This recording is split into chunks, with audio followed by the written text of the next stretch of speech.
ഇന്ന് നമ്മൾ പോകുന്നത് കേരളത്തിലെ തൃശ്ശൂർ ജില്ലയിൽ തൃക്കൂര് എന്ന സ്ഥലത്ത് സ്ഥിതി ചെയ്യുന്ന പ്രസിദ്ധമായ മതിക്കുന്ന് ശ്രീ ഭഗവതി ക്ഷേത്രത്തിലേക്കാണ് കേട്ടോ.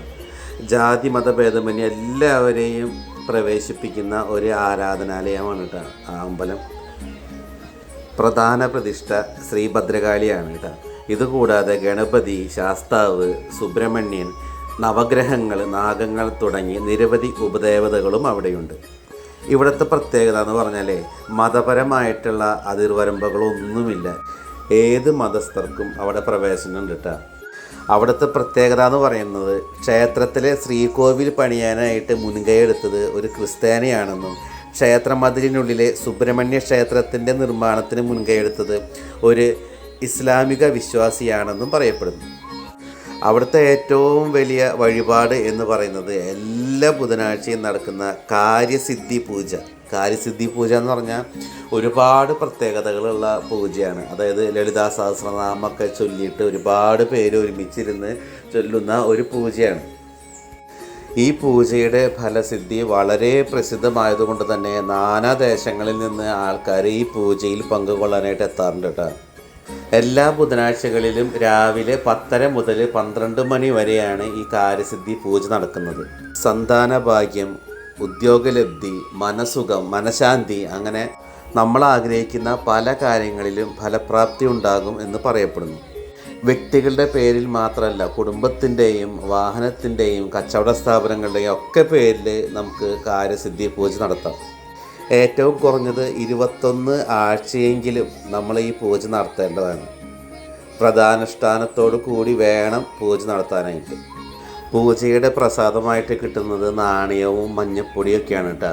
അതിൽ നാണയം നമുക്ക് എപ്പോഴും കയ്യിൽ സൂക്ഷിക്കാം. അതൊരു ആത്മവിശ്വാസമാണ്. ദേവി നമ്മുടെ കൂടെയുണ്ട് എന്നുള്ളൊരു ആത്മവിശ്വാസം. ഭഗവതി ക്ഷേത്രങ്ങളിൽ നടത്തുന്ന എല്ലാ വഴിപാടുകളും ഇവിടെയുണ്ട്. മകരമാസത്തിലെ അത്തം നാളിലാണ് ദേവിയുടെ പ്രതിഷ്ഠാദിനമായി ആഘോഷിക്കുന്നത്. മതിക്കുന്ന് വേല, മതിക്കുന്ന് പൂരം എന്നൊക്കെ അറിയപ്പെടുന്ന അവിടുത്തെ ഉത്സവം വളരെ പ്രസിദ്ധമാണ്. തൃശ്ശൂർ ടൗണിൽ നിന്ന് വരാണെന്നുണ്ടെങ്കിൽ ഒരു 15 മിനിറ്റുള്ളൂ ഹൈവേ വഴി. അതല്ല, ഇരിഞ്ഞാലക്കുട നിന്നാണ് പോകുന്നതെന്നുണ്ടെങ്കിൽ നമുക്ക് പുല്ലൂർ, ആനന്ദപുരം വഴി ആമ്പലൂർക്ക് അങ്ങോട്ട് കയറാം. ഇവിടെ വന്നു കഴിഞ്ഞാൽ നമ്മൾ തൊഴുത് പോകാനിറങ്ങിയാലും പിന്നെയും കുറച്ച് നേരം കൂടി അവിടെ ഇരിക്കാനായിട്ട് തോന്നും. അത്രയ്ക്കൊരു മനോഹരമായിട്ടുള്ള ശാന്തതയുള്ള, വരുമ്പോൾ തന്നെ നല്ലൊരു മനഃശാന്തി കിട്ടുന്ന ഒരു സ്ഥലം കേട്ടോ.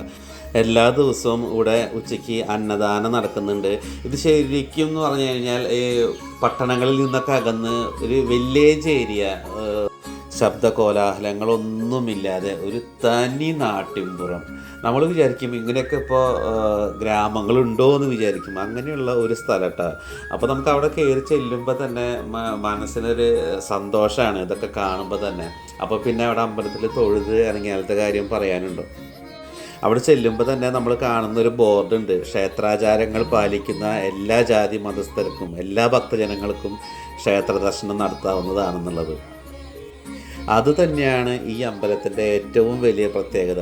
ഈ ക്ഷേത്ര നിർമ്മാണത്തിൽ എല്ലാ മതസ്ഥരും ഉൾക്കൊണ്ടിരിക്കുന്നു എന്നത് തന്നെ ഇതിൻ്റെ പ്രത്യേകതയല്ലേ. വേറൊരു അമ്പലങ്ങളിലും ഞാൻ ഇതിനെക്കുറിച്ച് ഇങ്ങനൊരു കാര്യം കേട്ടിട്ടില്ല. ഈ ഒരു അമ്പലക്കുളം കണ്ടോ, എന്ത് ഭംഗിയാണെന്നറിയോ കാണാനായിട്ട്. അവിടെ പോയൊരു 2 മിനിറ്റ് ഇരുന്നാൽ തന്നെ നമുക്ക് എന്താ പറയുക, ഒരു പ്രത്യേകത. അതിനെക്കുറിച്ച് എനിക്ക് പറയാൻ വാക്കുകളില്ല. കുറച്ച് നാൾ മുൻപേ ഞാനൊരു കേരള പഴനിയുടെ വീഡിയോ ചെയ്തിരുന്നില്ലേ.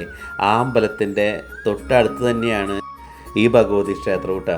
അപ്പോൾ അവിടെ പോയി കഴിഞ്ഞാൽ ഈ 2 ക്ഷേത്രത്തിലും തൊഴുതു വരാം. അപ്പോൾ അവസരം കിട്ടുമ്പോൾ തൃക്കൂര് മതിക്കുന്ന് ശ്രീ ഭഗവതി ക്ഷേത്രത്തിലൊന്ന് പോയി തൊഴുത് അമ്മയുടെ അനുഗ്രഹം വാങ്ങി വരാം.